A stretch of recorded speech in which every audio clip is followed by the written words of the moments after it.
Hello and welcome to the TryLine podcast. I'm your host, Bo. This is my co-host, the people's host, Danny. How you going, mate? Yeah, good mate. Good to be here. How are you? Good. I enjoyed the weekend of footy. We've got a massive show on today. We're picking our best 13 outside the top eight, see if we can challenge those best teams in the top eight. We're going to talk a little bit of expansion, but before we get into anything, a company reached out to us a couple of weeks ago. It was really exciting news. I was heaps excited because I knew you already used this product. Hmm. Who is it, mate? Right. So if you haven't noticed, we're actually wearing some Manscaped shirts. So Manscaped reached out to us and asked us if we'd like to endorse their products, and we were like, "Yeah, sure, sweet." I've been using it since February this year. The Lawnmower 3.0. It was awesome. Actually, before I was using it, I was using some clippers or razors, whatever you want to call it, from a shaver shop, and I was just cutting me nuts to shit. Um, but yeah, since using the Lawnmower 3.0 and 4.0. No more cuts. Feels great. The balls are nice and smooth. Mate, they call it the Lawnmower 4.0, and let me tell you, lads, it handles the lawn. It did a job. I'm telling you, I used it in the shower. I jumped in the shower. I've done a little bit of manscaping, but not a whole lot. I got in the shower and I was a little bit scared. I shouldn't have been. It handles like a pro. It's outstanding. I loved it. I kept going. I've done a little bit of the chest, mate. I cleaned my whole body up. Oh. I'm immaculate. I don't have to worry about it. I just don't grow body hair. No, that's good. Just my balls. My Well, balls. my tackle is precious, and when I'm looking after myself for Tori, for my wife, it's got to be pristine, and you can't get it wrong with this, guys. It's idiot proof. They use this skin safe technology. It's outstanding. It fixes up all your areas. It takes care of you, and we're going to take care of you today because we're going to give you a code. Let me start with this, right? Worldwide free shipping. There, that's the first thing. That's enough. That's enough for a lot of people. But today, if you use our code TryLine, 20% off anything you want there. Go check it out, guys. Manscaped.com, 20% off with code TryLine. Don't regret it. Build this team. I'm going to start with the backs. Now, we try to use one player from each team just to be a little bit fair. Is that fair? I feel like that's fair. That's fair, yeah. That's fair. That seems fair. I'm going to do the backs. You do the forwards. Yep. Again, seems fair. I'm going to go Brimson at fullback. Now, people are going to say Reece Walsh. It's just hang in there, okay? Brimson at fullback. On the wings, we got Xavier Coates and Valentine Holmes. In the centres, Tony Staggs and Zach Lomax. Zach Lomax will double. He'll kick goals as well. And then in the halves, we're going to have Jack Wyden and Benny Hunt. Ben Hunt's going to be the vice captain of this great team. Okay. The front rowers, Josh Papali'i and Payne Haas. I think we agreed that Big Papa, he's got the C next to his name. He's the captain. He's the captain. With Josh Hodgson in at hooker. So the back rowers are David Fafita and Tohu Harris. Jason Taumalolo is playing lock for us. Now, we've also added a bench in because obviously there's a few good players that we missed out on. We So, can't win a comp without a bench. exactly. Yeah. It's scientifically proven. Yep. So in the 14 jersey, we've got Reece Walsh. He's going to be our utility. Big Tino Fa'asul Malaawi in 15. Adam Pnaw-Blake and Luke Thompson to round out the bench. And Jake Granville is our 18th man. Yeah, the people's 18th man. He'll be there. And who's going to coach this fine side? So I think it was out of either Ricky or Anthony Griffin, and we've gone with Anthony Griffin. Yeah, this team's going to be fighting fit.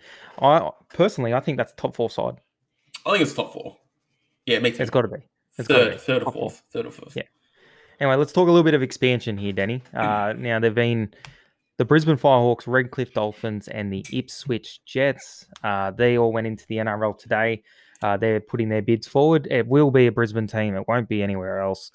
Now, I'm going to look at some of these. You're going to be Peter V'landys, all right? You're Peter V'landys. All right, yep. Okay. You got to pick one. You have to. We've got the Brisbane Firehawks. Now, they're going to be based just south of the Brisbane River. They'll play out of Suncorp. I think all these teams are going to play out of Suncorp, actually. Redcliffe might not. They might play a couple games out of their home stadium, but most of it will be out of Suncorp. Now, they're based in south of the Brisbane River. I don't know. Does that mean anything to you? No. No. They're actually backed by the East Tigers, which are the Melbourne Storm feeder club. Okay. And they got a bit of money behind them. They got about $80 million in assets and 25 in cash reserves. So that's pretty good. To even be considered for an NRL license, you have to have $10 million in the bank guaranteed. So they're also working on a centre of excellence. That's the first one. Brisbane Firehawks, shocking name, pretty good bid. Yeah. Redcliffe Dolphins. This is where I leaned personally.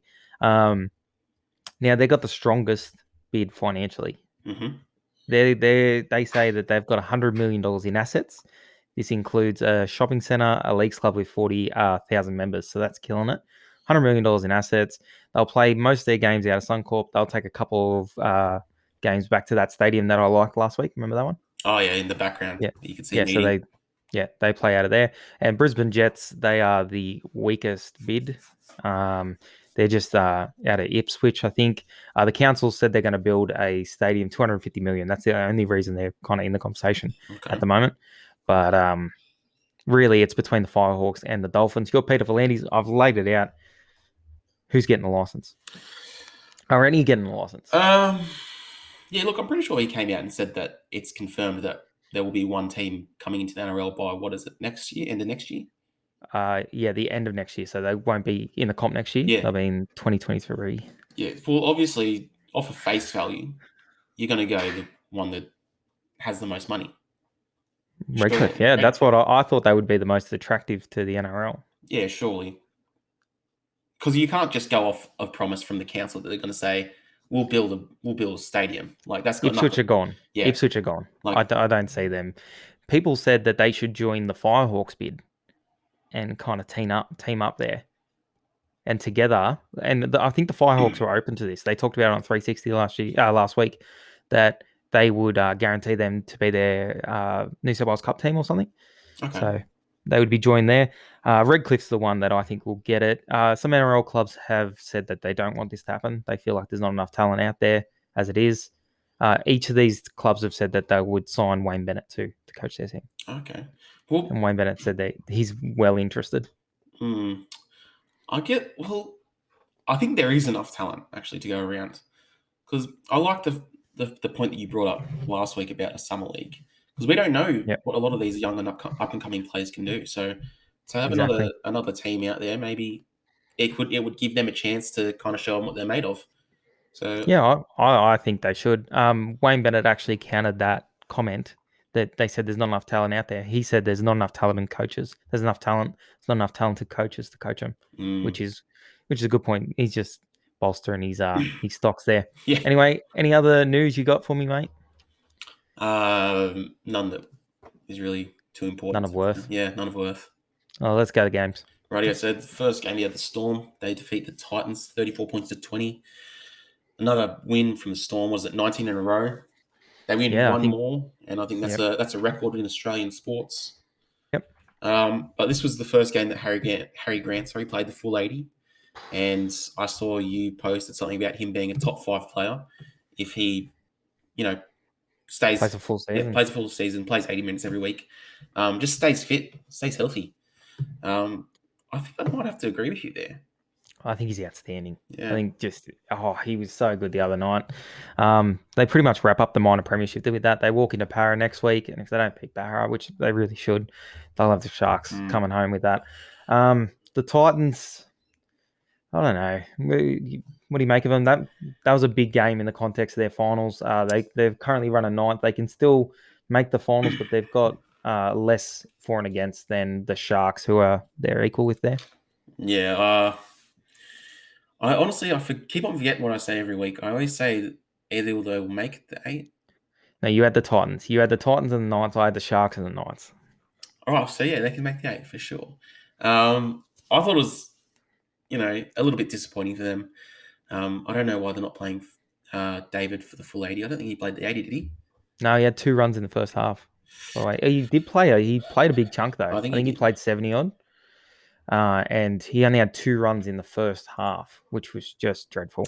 Again, it's a person that just doesn't get himself into the game enough, not nearly enough. Yeah, I think when they're on the front foot, I think he's like, yeah, give me the ball, let's do this. Yeah. But when they're kind of Struggling. struggling, I think he kind of goes missing a little bit. I thought he was really poor. Yeah. I thought their whole team was pretty poor. I thought Ash Taylor in points tried too hard. I mean, they did play the best team in the comp, so we can remember that. And I think one conversion stopped it from being 1 to 12. So they went okay, but I don't think they're a top 8 side. Yeah. Well, one thing I like for the Titans, not so much defensively, but their young fullback, Jaden Campbell. Defensively, he's a liability, but in attack, I mean, he's he's like a He's a yeah, spark. he's a spark. I was thinking of that word, and I think maybe just develop him a little bit longer or a little bit more. Sorry, I I think said you got to find a way to get Brimson and him in the same squad. I think Brimson goes to 6. I think you got a whole preseason. You just give it a go. You let Fogarty and Ash Taylor and whoever else wants to throw their hand up for that 7 jersey, you let them fight it out in the preseason, and you play Brimson at 6. I think Ash Taylor loses that. I think we'll be out of Sexton or Jamal. Yeah, well, I think you guarantee Brimson the 6, and then you bolster up that spine because we've said that spine has one superstar. Jaden Campbell has the potential to be a superstar. Mm. He's especially in attack. He's an absolute live wire. So yeah, I like that. Yeah, awesome. Yeah. Anyway, Manly defeat the Raiders, 19 points to 18. Manly with Tommy Ra. Hmm. They're just a different base. Like obviously without him, you could tell that their attack wasn't really there. I feel when he's there, their outside backs have a lot more success. Like I had a look through at their tries, and 2 tries were from Curtis Sirenen and that Olakwatu bloke. I think that's Yeah, his name. Which are the back rowers. Like, yeah, nice. But when they're playing with Turbo, I think their wingers like Garrick and Saab, they find a lot of success on the wings there. I think they just he gives them more time and space. Oh yeah, for sure. He gives them way more time and space. Yeah, they were good enough to get the job done here. I didn't think it was play. I didn't think they'd risk him, which they didn't. They still managed to get it done. Disappointing from the Raiders being in the game and not being able to get it done. That's probably their season over, you'd think. Yeah, well, they blew a 12-point lead. They were Yeah, up 12-0 at the break, and then I don't know. I guess it's just the story of their season. it Like is the story of the they've season. had, they've gone into games like into halftime, sorry, with a lot of leads, and then the second half they blow them. I don't know what it is because I think it was last year or the year before they were the complete opposite. It would be a Yeah, it close was first half, and then they come out the second half and blow teams last out. year. Last year, though, the second half team. I thought Rapana was really good in this game.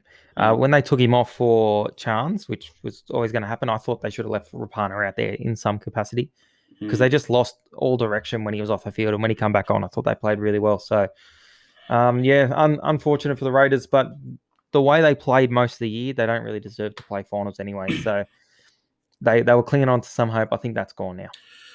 Yeah, I think they're probably done for as well. Mm. On to the next. Panthers defeat the Bunnies 25 points to 12. Bunnies, Fantastic yeah. game. Yeah, I didn't really watch too much of this game. I don't know what I was doing. But the Bunnies led 12-10 at the break. And then second Yeah. half, what'd you make it? What would you make of that second half? Yeah, well, they just couldn't get anything to go their way. The Bunnies. Oh, this is one of my favorite games of the year. Seriously, I loved it. The amount of ball that the Bunnies didn't have in the second half and still managed to keep it relatively close. I think they got scored against on the buzzer as well. Yep. So in in especially this season, we've seen teams have a lot of possession and then just overwhelm teams. Mm, But we didn't see that here. The Bunnies stayed strong, and I think if anything, this proves that the Bunnies are with those top echelon sides. They had not one thing go their way. I think the penalty count was 11-2. It was outrageous. Um, in saying that, I didn't think a lot of the penalties were that bad against the Rabbitohs. There was just a lot of them, like lay out a little bit, mm, and I didn't really like that. But the same referee both the fixtures between these two. I think Green Atkins refereed the first one between them as well. There was one penalty which just dumbfounded me, and we've talked about it for a long time. Just referees buttoning when they don't need to, especially the bunker. yep. That downtown penalty was just bizarre to me. Bizarre. You see it every single game. Whoever puts the kick in, the forward's already chasing, aren't they? Before he even kicks the ball, they're Yeah. chasing, Yeah. right? We see it every single time, but because the bloke drops the ball and they're having a look at it, the bunker decides to butt in for some reason. I mean, if you're going to call every single one of them, it's going to be a penalty every single possession. Yeah. So So I didn't like that. so this was when a forward was in front of the kicker and the bloke dropped it. Yeah, so what's the name? What's the prop for South? I can't even remember his name. Anyway, Sligo? he was chasing. No, it was the big oaf one. He's like kind of tall. Mark Nichols. Mark Nichols. Yeah, and The big he's oaf. chasing downfield, and he said he even said, "I've done it all my whole career. I don't know what's going on." And anyway, the winger runs 10 meters, and then they go to make a tackle. I think Cam Murray goes to tackle him, and old mate drops the ball, and they call it downtown. Okay. So, I don't know. It is the right call, but like, come on. Bit of consistency would be good. I know, Yeah. and that pretty much ended the game because like the Rabbitohs had weathered the storm, and then they kind of got back into it. And if they could have just got on the edge of that, can I just say, regardless of all that, good on the Panthers, great game. I'm keen to see these guys go again.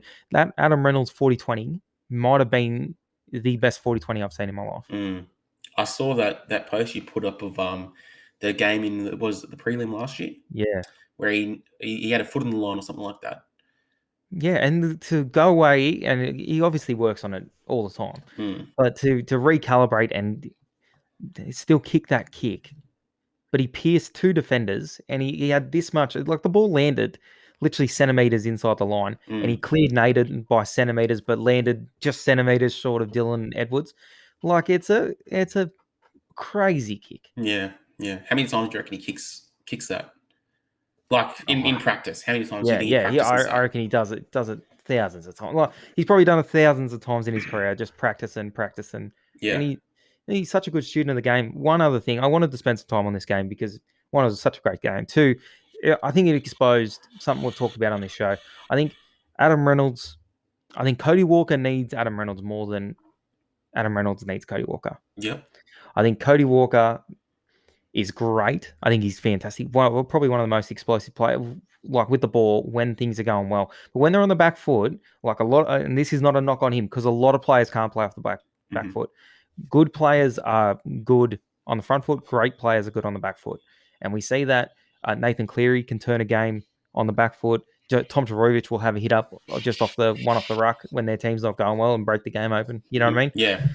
Cody Walker just couldn't get into this game, and you could see he was trying to get into it. And that's again not a knock on him. He was trying, but he isn't in that upper echelon of players because he can't do it. Mm. Just can't get himself into the game. And I think if their forwards win the forward battle when they play in a couple of weeks, I think it's 3 weeks. If they win the forward battle, South will win. If they don't, and they have to play on the back foot, Mm. they can't beat them. Well, I think we spoke a little bit about this when we were talking about Jerome Luai. Yeah, When we had a question about him, is he still one of the better 5'8" in the comp without Nathan Cleary? And I think it's kind of like a similar kind of situation there yeah. where like they need someone to lead a team around, and then they play off the back of that. Like I think why they play And so well. I think sevens and sixes play both sides of the field now, but I think that's the difference between a 7 and a 6. A 7 can get you around the field, and don't like a 6 needs a 7. A 7 doesn't need a 6. Yeah, That's yeah, what I'm trying to yeah, say. right, Yeah, yeah. yeah. Anyway, and Luai was very quiet in this game as well because I feel like the game was in the balance. Mm. So Well, the go on. game was in the balance. So he couldn't insert himself like he would if they were like running over him. Mm. You know what I mean? So very good game, but we found out what a great player versus a good player is. I Mm. think. Well, to think about it now is Nathan Cleary versus Adam Reynolds, and they were both had great games. Nathan Cleary and Adam Reynolds, Yeah, and you'd be pretty excited being a Broncos fan to think that Adam Reynolds is going to your team next year. I know. And if he can kick him into enough good positions, if they've got an explosive 6 there, it doesn't really matter. The person's going to carve up because they're going to have opportunities to carve up. And his kicking games are so underrated. Like you look at the best halves to ever play, they had great kicking games. Yeah, Like you look at Joey, you look at Thurston, Nathan Cleary's got an outstanding kicking game, one of the best in the Cooper competition. Cronk. Cooper Cronk had a great kicking game, know when to kick, what kick to do, and I think great news for the Broncos. Great Yeah, news. yeah. Well, you think about all those teams; they've had like good success. Yeah, Like not necessarily. Well, a lot of the times, those players had good players around them. But yeah, but they just get them into the positions to yeah, do what they need to do. exactly. Like you have a look at the Broncos this year and last year. Like they've got a great forward pack, like Yeah, a awesome forward pack, and some pretty good outside backs as well. But they've lacked a half, as you said, to get them in positions where they can capitalize on. exactly. And at the moment, the Broncos can't play on a back foot. They cannot. They Mm, can't do it. If their forward pack isn't going forward, they can't do a thing. yeah. Can't do it because they don't have the halves. They don't have the people in the spine to do it. Mm, Anyway, I really, really liked this game. I really liked it. I thought a lot of South people would complain about the penalty count. Yes, it was crap, but it didn't ruin the game too much for me as just an innocent bystander. I got no skin in the game. I really enjoyed it. I thought it was one of the better games of the year. yeah. Nice. On to the next. Sharks defeat the Tigers 50 points to 20. I thought the Tigers, started out the game. They were doing all right. Scored in the first, I think it was the fourth minute, I think it was. So a nice early try. Would have built up their confidence, but the Sharkies just came back and they didn't go longer than 13 minutes without a try. I don't know where this come from the Sharks. I thought when the Tigers scored early, I thought it might have been curtains for the Sharks because Yeah. they hadn't been playing good footy, really. They could have won last week, but I think they'd lost a few in a row. They really hadn't been playing very good. And then they found some fight in this game, which was good to see. Yeah. Good time to find it, especially with 3 weeks to go. About time it's come from somewhere. I thought when Moylan got on the field, he looked good. Again, they had a lot of field possession and kind of were all over the Tigers. So good to see him come in and rip the Wolverines there. Kind of sucked for me. I backed Connor Tracy in, and I think every other back scored apart from Connor Tracy, so that's outstanding. I think that young bloke on debut, or he might not have been on debut, but he ended up scoring his first try. They moved him to Connor Tracy's spot and shifted Connor to the wing. Was it Metcalf? Yeah, that Metcalf. Yeah. What'd you make of Ronaldo Murata in this game? I thought he was outstanding. I thought he was probably the best player on the field while he was out there. Yeah, I mean, both him and Sione Katoa, they broke the line, like the middle, the middle forwards. Yep. Like just hit off from like 10, 20 meters out. I think that was soft, but I mean, Ronaldo Murata, he was awesome. I think he's pretty special. I think he's pretty good. Yeah, no, he's real good. It's a bit unfortunate that he'll be out for the rest of the season from his jaw. Is that confirmed broken? Yeah, that's broken. I think if they make the prelim or something, he might be back, but I don't think they'll play again. I don't think they'll go that far anyway. No. How's he with a broken jaw, with ice on the jaw, walked around to every single Tigers player, shook their hand, and then went to the crowd and give away his boots after the game. It was great. With a broken jaw. Yeah, awesome to see. Absolute top bloke. So much respect for him anyway, but he was outstanding. He had a really breakout year. He could have played Origin if that didn't happen. Yeah. Like what happened. So massive props to him. I thought he was outstanding, and he was great in this game. Good win, and they're in the box seat to make the semis. There, they just got to.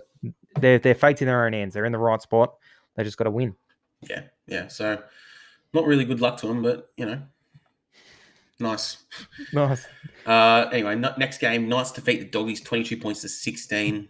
Knights attack in this one, not up to standard for a top 8 side, I don't think. Nope. Especially coming up against the Doggies, who they're coming last, and they have the second worst defensive record in the league. They should have continued to have the worst in this game. They only give up 20 points. It should have been more than that. Yeah, 22. So I don't understand what their plan is. They've got one of the best attacking centers in the game in Bradman Best, and when I was watching, they went to him 2-3 times.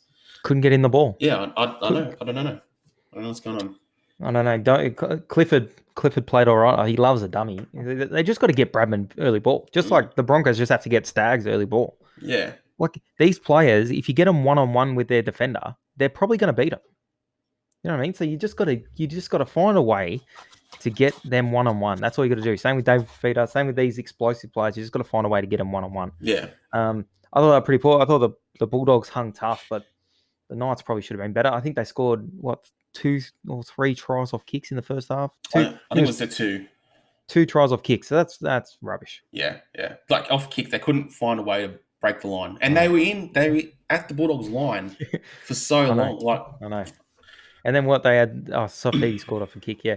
They probably missed Daniel Saifidi a bit of punch through the middle, leave some blokes on his back, and then they play off that. They're a different side with Piercy, but when you got Bradman Best, when you got Kalen Ponga, when you got these kind of attacking weapons in your side coming up against probably the worst team in the competition, you've got to be scoring more points than that. Good on the Bulldogs hanging in there, but a nothing game for me. Yeah, for sure. On to the best game of the round. Jesus. The Eels defeat the Cowboys 30 points to 16. All right, I'm going to be honest with you. I did not watch a lot of this game. I turned it off after Sean Lane tried to offload it on second tackle. And he threw the ball about 10 meters forward. It just does my head in that Parramatta is they're such a good team. Like on paper, you look at their side and you're like, wow, that's a good team. And then they come out and they throw out this dog shit game. You missed the best part of that when they challenged that after. They No, I challenged. did. No, because I sent you a message. I was like, hold Yeah. on, they challenged that. Yeah. I Nah, honestly, I I can't thought the believe it. Cowboys were the better side for like 60 minutes in this game. Well, they played better than the Eels for big parts of the game. I thought they looked okay. Their defense is fucking terrible. Like I don't know what more to say. It's disgusting. I can't watch it. It was probably the lowest game of the round, I reckon. I dead set cannot watch them tackle anymore. Like we've given up the third most points in our history this year. We're going to finish the lowest we've finished in over a decade. When we should have won the wooden spoon that year, I think Melbourne were forced to win it. We should have won the wooden spoon. Um, it's been a terrible. It's been terrible since what was it? We went to the grand final in 2017 in a year that we probably shouldn't have even made the finals. We limped into the finals and then went on a bit of a run. But since that year, I think we haven't finished above 14th. Wow. Yeah. And So what, would you 18, finish 19, eighth? 20, 20. Yeah, we finished 8th. Yeah. So 18, 19, 20, 21. 4 years, haven't finished above 14th, I think. I think it might be 13th. Doesn't matter. Shit. Mm. Well, it's the complete opposite for the Eels. They've finished in like the Yeah, top it's good. four, what, 3 of the 4 of those years, and And every year we would you just say Brad? go on. Well, Brad's probably under more pressure than Todd Payton too. He probably is. I'm not saying he should be, but he probably is. Yeah, I don't No, I understand. don't know. Yeah, yeah. Well, a little bit with the Cowboys form. You gotta put some of it down to Todd Payton trying to change up Jason Taumalolo's game. Well, Val was back to the wing this week. Yeah, I saw that. I was thinking, what's he? And was the hammer at fullback? Yeah, but am I blind or am I the only one that thinks that Val's played well this year? No, he has played. He's good. I thought he's played good. I've had no problem with him any week at fullback. I thought he's been all right. And I I think, think he's. go on. So why are we moving him? Like, what are we doing? I don't know. I think like for those lower teams, a lot of those teams that they're chopping and changing a lot of their spine positions. Yeah. Like you look at the Bulldogs that have Averillo play 7, Cole Flanagan, what's that other bloke? Well, Lachlan Lewis. Oh, Lachlan Lewis. They've Yeah. had all those guys playing the 7. They've had Nick Meaney. I think Dallin played a bit of fullback. Corey Allen played fullback. And then with the Cowboys, you just said they're hammer. They're Yeah. changing up. Ben Hampton, Ben Hampton, Val. Dearden, Yeah, Clifford. yeah, exactly. All those teams, they're changing the spine a lot. And with those top teams, a lot of them have been playing Yeah. consistently the same team. So I don't know. But they're not being patient enough either. Someone said we've got some good players coming through and da da da. Da. He said something about our attack as well. Our attack's not an issue. I have no issue with our attack. It's our defense. It's been our defense for a long time. And if you fix that, it puts pressure on other teams. You know what I mean? Yeah. If you're not conceding points, then that puts pressure on the other team to take risks. And when they take risks, we get the ball in good positions and we can score points. But they broke our line. I think the Eels broke our line from inside their own half in the 3rd minute. Yeah. Yeah, so that's rubbish. Yeah. Anyway, 32-16. I'm not okay. I think that's 10 losses in a row for the Cowboys. Yeah, bring that up too. Yeah, 10 losses. Anything else you want to bring up? Or is that it? Well, that's it for that game. I'm just going to say 10 losses in a row. Okay. I got rid of Denny. It was good to get a win after a month of losses, but not so much for the Cowboys. Good. I wouldn't know what that feels like. But people were talking about, even when we were winning, people say, oh, yeah, we're playing good. And I said consistently on this show that we haven't given up less than 18 points a game. Every time we won, I said, we still give up a lot of points. We still give up a lot of points. And it's no surprise to me that we haven't won. I don't think we'll beat the Dragons next week, and I think we'll get lapped by Manly in the last round. So, I had a question, but now I just forgot. Okay. I kind of want to beat the Dragons because I don't want them to win another game after the barbecue for the rest of the year. Just because that's just a great point. I think everyone would like that. Yeah. Actually, I was going to ask you the question. With the Cowboys' defense, is that a coaching issue or personnel issue? No, it's got to be a coaching issue. The defense, they're all NRL players. They would all know how to tackle. That would just be, you just got to put the right systems in place. Same with Parramatta's defense. Woeful. Yep. Anyway. Thurlow talks about defense with Parramatta all the time. Like he says they've got no idea. They play both sides. That's the funny thing. He broke it down once, and they play up and in and slide defense. Different people in the line play it at the same time. Yeah, And when he breaks it down, it's pretty funny to watch. that's the issue there. That's the issue. He said you meant to play one or the other, and people on the team are playing both. That's right. The centers and wingers, they play the different games. Yeah. Wonga Blake good. likes to up and in. Blake Ferguson, not so much. Yeah, Blake Ferguson's the best because he's sliding right, and they're beating him on the inside shoulder. Blake, come on, bro. He's back in the team next week too. They got to drop Wonga Blake. Well, I know he had a good game on the weekend, but it was against the Cowboys. But they played. You said, "Oh, we've started well." I said, "You're playing the worst defensive team in the comp. Yeah. Like you should be up by 20 points." I think I've watched probably less than 10 minutes the last two Parramatta games. If you're gonna give the Bulldogs shit, right? What I give? No, you're gonna give them the night shit for not putting away the Bulldogs. It's the same thing with Para, if not worse. I think the Para are probably a better side than the Knights, or should be a better side. Well, yeah, they should be putting the Cowboys to the sword. But you've seen the way they've been playing footy the last month and a half. So you give them excuse, but not the Knights. No, well, because the Knights, I mean, they're back. They've got their full strength spine back. Yeah, that's fair. Yeah, and they've got Piercy, Kalen Ponga. He's one of you think Kalen Ponga's better than Clint Gutherson? I do. And then Bradman Best. He's, as I said before, one of the best attacking centers in the comp. Like probably, what would you say, in the top three easily. Easily. And they're coming up against the worst team in the comp. Okay, fair enough. And they weren't going to him. They weren't using him. Like that's what I was saying. But I know. I want to kind of give me Cowboys some credit somewhere. Paris is playing just real bad at the moment. All right, next game. Next game, we got the Roosters defeating the Dragons, 40 points to 22. James Tedesco killed it, blinder, ran for over 300 meters, couple try assists, line breaks, was everywhere. Yeah, unbelievable. Yeah, Dragons looked like they were making a comeback, kind of like early second half, like after the break. But yeah, I don't know, it just kind of died down. They just can't go on with it. Yeah, I know. But then you got to think maybe Ben Hunt adds to that. If Ben Hunt's playing, maybe they get a little bit of class and they can kick away. I don't know. They led 8 games this year and lost them all. Oh, that's right. They were winning. Was it like 18-16 or something? Yeah, something like that. There's been 8 times this year they've led in a game and gone on to lose. That's soft. They should be outright fourth if they go on with all those. They'd be outright fourth. So, again, I love saying it just because it's a fun thing to quote. They have not won a game since the barbecue. Hopefully we can keep that up next week. The infamous barbecue. It's cost them, hasn't it? Yes. Jesus. Like after they beat the Warriors by like 2 points or something. Yeah, they beat the Warriors down at Central Coast Stadium. And thought it was the best thing party ever. Time. Yeah. I think we actually the whole state went into lockdown after that and everything. So, here's that, bro. So it was the barbecue. The barbecue. Blame everything post barbecue on the barbecue. I think. Yeah. I hurt my leg a couple weeks ago. It was a barbecue. It was the barbecue. You hurt your arm the other day. That was the barbecue. That was the barbecue. That was 100% barbecue. Yeah, I know. I told the doctor that, and she said, "What barbecue? You know the barbecue." Mate. And she said, "Oh, okay." Yeah. Okay. Yeah, that barbecue. She knows. Oh, okay. Barbecue. Anyway. The last game of the round, the Broncos defeat the Warriors. You called this the Omen game.